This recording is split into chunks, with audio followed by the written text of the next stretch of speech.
Hello নমস্কার সবাইকে। আশা করছি আপনারা সবাই খুব ভালো আছেন, সুস্থ আছেন। আজকের আমার আরেকটা নতুন ব্লগে আপনাদের সবাইকে স্বাগত জানাই। এখন প্রায় সকাল ৮টা মতো বাজে। আজকে বুধবার। আমাদের ফ্ল্যাটের সামনেটা খুব সুন্দর রোদ আসে। একটু পরেই এই 8:30 9টা নাগাদ পুরো ফ্ল্যাটের সামনেটা রোদে একদম ঝলমল করবে। চলে এলাম বাগানে ওই আধ ঘন্টা মতো হাঁটাহাঁটি করে কটা ফুল তুলে নিয়ে চলে যাব।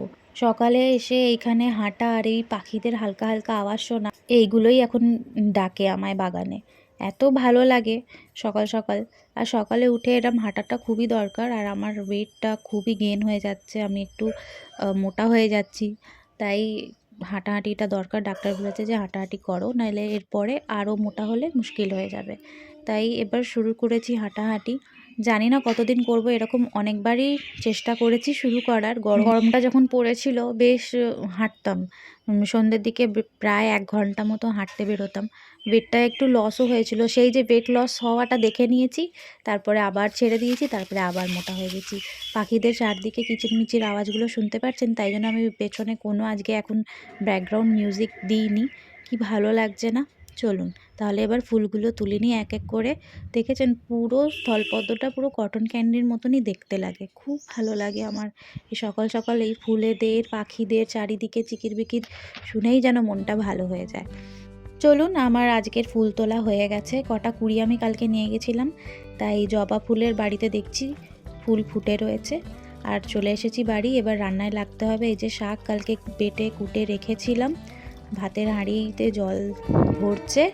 আর আজকে এই শাকটা ধুতে ধুতে আমার হাত পুরো কমায় চলে গেছে, এত ঠান্ডা পড়েছে না এখানে। চাল ভিজোতে দিয়ে গিয়েছিলাম, এই লাউটাও কুটে রেখেছিলাম, মাছগুলোও বার করে রেখে দিয়েছে ওর বাবা। এসে আমার চা খাওয়াও হয়ে গেছে। আমরা এখন লিকার চা খাই। এখন একটু ডায়েট কন্ট্রোল করছি, দুধ চা একদমই ছেড়ে দিয়েছি সবাই মিলে, এখন লিকার চাই খাই। চলুন, আজকে ওর বাবার অফিস, তাই তাড়াতাড়ি করে রান্না সারতে হবে। জানি না কত কি মানে রান্না দেখাতে পারবো। এটা এখন লাউ দিয়ে ডালটা বসিয়েছি, আর একদিকে ভাতের জল বসিয়েছি। একদম তাড়াতাড়ি করে রান্না করতে হবে, কারণ ওর বাবা বেরোবে ডিউটি আবার। তারপর আজকে বেশ অনেকগুলো কাঁচা হয়েছে, ওইগুলো ওই বাড়ি শুকোতে দিতে যাব। বাইরে বেশ রোদ উঠেছে। মনে মনে ভাবছিলাম কাঁচা তো হয়েছে, যেদিন আমি কাচি সেদিন রোদ ওঠে না, আজকে দেখছি একটু ঝরঝরে রোদ উঠেছে।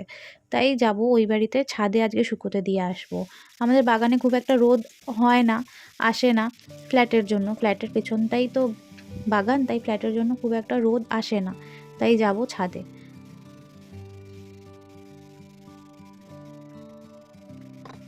ভাতের সাথে দুপুরে এই লাউ দিয়ে ডালটা হলে জমে যায়, এত ভালো লাগে খেতে। গরমকালে তো আমি প্রায় করি। কিছু না, একটু টমেটো, জিরে আর পেঁয়াজ আর বেশি করে থেতো করা রসুন দিয়ে ফোড়ন দিয়ে, ও জমে যায় পুরো। এত ভালো লাগে খেতে, আর কিচ্ছু লাগবে না। আমার মেয়ে, আমার বর এইসব খেতে খুব ভালোবাসে এই ডালটা। তাই সেদিনকে বাজার গিয়েছিলাম, বাজারের ব্লগটাও আমি শেয়ার করব, সেটা এডিটিং করা এখনও বাকি রয়েছে। আর লাউটা একদম কচি ফুল, মানে একদম ছোট্ট লাউ এনেছিলাম, আর একদম কচি ছিল, খুব সুন্দর। কাটতে না কাটতেই পুরো মাখনের মতো কেটে গেল, এতই সুন্দর ছিল লাউটা। আর এখানে শাকটা বসিয়ে দিয়েছি। আমাদের শাক আমি রসুন ফোড়ন দিয়েই বেশিরভাগ করি, আর আমাদের শাক ভাজাটাই বেশি খায়। আমার মেয়ে আবার চচ্চড়ি বেগুন দিয়ে একদমই খেতে চায় না।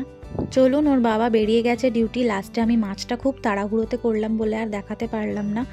আর আমি এই বাড়ি চলে এসেছি, এই বাড়ির ছাদে গাদা কেচেছি, ওইগুলো শুকোতে দিই।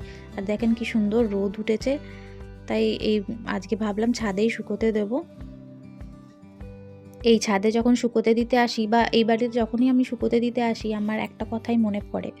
একসময় আমরা যখন ফ্ল্যাটে থাকতাম, আমাদের তো গ্রাউন্ড ফ্লোর, আমাদের কোনো বালকানি নেই, তাই আমরা জানলায় যা হোক করে শুকোতে দিয়ে, মানে আমাদের এবার কাপড় জামা তো খুবই দরকার শুকোতে দেওয়াটা আমাদের নিত্যদিনের খুবই প্রয়োজনীয় একটা জিনিস, তাই না? তো তো আমরা ফ্ল্যাটের সামনেটা একটু শুকোতে দিতাম। যখন খুব আর্জেন্সি হলে তখনই, হয়তো ওর বাবার ডিউটি বেরোবে বা মেয়ে স্কুল আছে, আর্জেন্সি হলে ফ্ল্যাটের সামনেটা একটা দড়ি টাঙিয়ে শুকোতে দিতাম। সেটা নাকি আমাদের ফ্ল্যাটের মানুষদের খুব আপত্তি ছিল যে আমরা সামনেটা শুকোতে দিই। এখানে আপনারা লাইন করে যত বাড়ি দেখবেন সবাই নিজের দুয়ারে বা সামনের জায়গাটাই শুকোতে দেয়, তাই আমরাও দিতাম। আর আমরা খুব রোজ যে দিতাম তাও না, তো ফ্ল্যাটের লোকেদের এটা নিয়ে খুব অসুবিধা হচ্ছিল। তা একদিন ওরা সবাই একদল মিলে আমাদের তারটা পুরো খুলে দেয়, ছিঁড়ে দেয়। তারপর থেকে আমরা আর শুকোতে দিই না। মনে সেদিনকে খুব কষ্ট হয়েছিল, খুব দুঃখ হয়েছিল যে আজকে এইটুকুনির জন্য আমাদের সাথে এরকম ব্যবহার করা হয়েছিল। আমি এটা বলতে আমার কোনো কিছু যায় আসে না। কেউ যদি শুনেও থাকে তাতেও আমার কোনো প্রবলেম নেই। সেদিনে আমাদের মনে খুব দুঃখ হয়েছিল। আমরা তখন খেতে বসেছিলাম, আমাদের জন্য একটু অপেক্ষা করা হয়নি যে আমরা কি বলতে চাই বা আমাদের কথা। আমরা জাস্ট বললাম আমরা খাচ্ছি, আমরা আসছি, কিন্তু আমাদের কথা শোনা হয়নি। ওর বাবাও সেদিন বাড়িতে ছিল, ওর বাবার ছুটি ছিল, কিন্তু সেদিন মনে খুব দুঃখ লেগেছিল, খুব কষ্ট হয়েছিল যে একটা মানুষে কি এরকম করতে পারে। আর সত্যি কথা, আমাদের যারা এখানে চেনে সবাই জানে আমরা কারোর ক্ষতি কোনো দিন করি না, কারোর সাথে কোনো দিন খুব একটা মিশিও না। আর ভালো মানুষের সাথে ভালোই আমরা করি, আর খারাপ মানুষের সাথে আমরা যে খারাপ করি সেটা না, আমরা খারাপ মানুষের সাথে মিশিই না। তাই আমাদের সাথে এরকম করলো, তো আমাদের সত্যি মনে খুব কষ্ট হয়েছিল সেদিনকে। আমরা তিনজন বসে খাটে বসে ভাবছি যে একটা এইটুকুনি সামান্য জিনিস নিয়ে এত বড় একটা ঝামেলা মানে না করলেই পারতো। তো থাকবে, এখন ওইসব দিন চলে গেছে। আর আমার একটা খুব বিশ্বাস যে আমি যখন কোনো কিছুতে প্রতিবাদ করতে পারি না, আমি হয়তো আমি কোনো কারণে প্রতিবাদ করতে পারি না, আমি কিন্তু খুব প্রতিবাদী, আমি খুব প্রতিবাদ করি, সব বিষয় নিয়ে আমি প্রতিবাদ করি। কিন্তু সেদিনকে ওর বাবা বাধা দিয়েছিল যে ওইটা আমাদের জায়গা না, তুমি বলতে পারবে না, ওইটা রেলের জায়গা। এবার রেলের জায়গা তো সবার জায়গা, সবাই ওইটাকে বাগানের হিসাবে ইউজ করে। তো আমরা তো আর কিনে নিচ্ছি না বা অন্য কিছু করে নিচ্ছি না, সেটা তো সম্ভবই নয়, কারণ ওইটা রেলের জায়গা, ঠিক আছে। তো সেইটার জন্য আমার মনে খুব কষ্ট হয়েছিল। কিন্তু আমার বিশ্বাস, ওই যে আমি যখন কোনো উত্তর দিতে পারি না, আমার গোপাল আছে বাড়িতে, আমার গোপাল ঠিক উত্তর দিয়ে যায়। এই যে ঠিক এই সময়টাই হয়তো ওরা দড়িটা কেটেছিল, আর ঠিক দেখেন এই সময় আজকে ভগবান আমায় এত ঢের জায়গা দিয়েছে যে আমি 100 জনের কাপড় জামা শুকোতে দিতে পারবো।